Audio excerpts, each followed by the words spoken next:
After the time of Abimelech, a man of Issachar named Tola, son of Puah, the son of Dodo, rose to save Israel.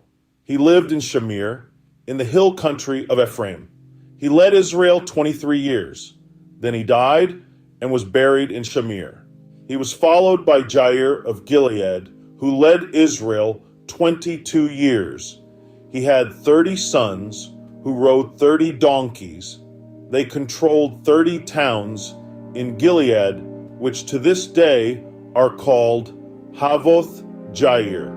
When Jair died, he was buried in Canaan. Again, the Israelites did evil in the eyes of the Lord. They served the Baals and the Ashtoreths and the gods of Aram, the gods of Sidon, the gods of Moab, the gods of the Ammonites, and the gods of the Philistines.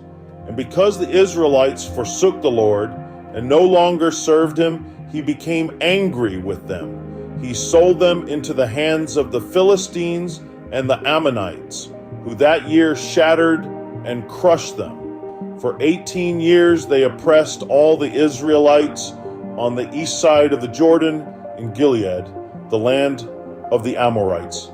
The Ammonites also crossed the Jordan to fight against Judah, Benjamin, and Ephraim. Israel was in great distress. Then the Israelites cried out to the Lord, "We have sinned against you, forsaking our God and serving the Baals." The Lord replied, "When the Egyptians, the Amorites, the Ammonites, the Philistines, the Sidonians, the Amalekites, and the Maonites oppressed you, and you cried to me for help, did I not save you from their hands?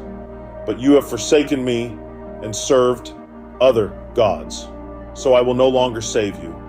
Go and cry out to the gods you have chosen.